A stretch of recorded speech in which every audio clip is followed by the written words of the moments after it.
महाराष्ट्रामध्ये आदरणीय लोकप्रिय उपमुख्यमंत्री एकनाथजी शिंदे साहेब यांच्यावर ज्या कुणाल कामरा यांनी जे पंक्ती वाचून दाखवल्या त्या बाबतीमध्ये त्यांनी अत्यंत असं घाणेरडे त्या शब्दामध्ये त्या ठिकाणी त्यांनी ते कवी गायले गेल्या कविता।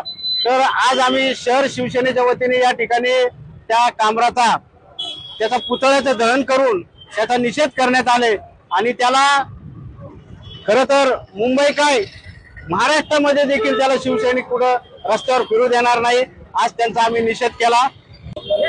आमचे शिवसेनेचे मुख्य नेते तथा माजी मुख्यमंत्री आणि लोकप्रिय उपमुख्यमंत्री यांच्याबद्दल जे वाक्य या कुत्र्या कुणालनी केलं त्या कुत्र्या कुणालचा आज या ठिकाणी आपण जाहीर निषेध करत आहोत। अहिल्यानगर शहर शिवसेनेच्या वतीने त्यांचा प्रतिकात्मक पुतळा या ठिकाणी दिल्ली गेट चौकात आम्ही जाळला। आपण पाहतोय की शिंदे साहेबांनी इलेक्शन मध्ये दाखवून दिल्या लोकांनी की खरी शिवसेना कोणाची आहे आणि हा कुणाल सारखा एक नालायक विकृत माणूस कुणीतरी पुढे करायचा, राजकीय दृष्ट्या जाणीवपूर्वक पुढे करायचा आणि काहीतरी लोकांमध्ये संभ्रम निर्माण करायचा। आपण पाहतो की आदित्य ठाकरेंच्या विरोधामध्ये जेव्हा त्या दिशा सालेंच्या वडिलांनी केस दाखल केली त्यानंतरच एका काढलं प्रकरण इतके दिवस झोपला होता का आणि हे जाणीवपूर्वक करण्याचा जो कट आहे तो आम्ही या ठिकाणी उधळून टाकला आणि लोकांना सुद्धा हे मान्य होणार नाही। एक विकृत वृत्तीचा खरं तर कवी त्यांनी पॉडकास्ट मध्ये काल आमचे माननीय नेते एकनाथजी शिंदे त्यांनी या महाराष्ट्राचं नेतृत्व केलं आणि खरं तर हा जो काही खेळ चाललेला आहे त्यामध्ये त्यांना गद्दार ठरवण्याचा जो प्रयत्न केला खरं तर हा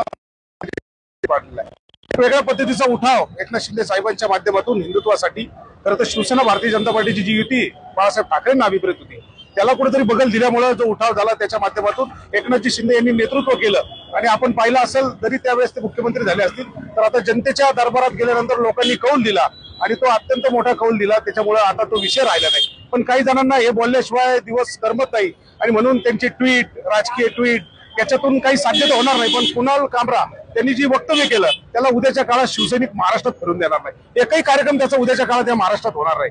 खरं तर त्यांनी ज्या पद्धतीचं वक्तव्य केलं खरं तर त्याला लाज वाटली पाहिजे। एक विकृत उद्देतीचा आहे आपण कुणाबद्दल टीका करतो आणि संविधानाचा फोटो घेऊन परत ट्विट करतो त्याच्यामध्ये वेगवेगळे लोक राजकीय लोक त्याच्यामध्ये हस्तक्षेप करतात की जय महाराष्ट्र म्हणतात त्याला। खरं तर अशा वृत्तीला गाडून टाकलं पाहिजे। आज शहर शिवसेनेच्या वतीने आम्ही त्याचा जाहीर निषेध केलेला आहे।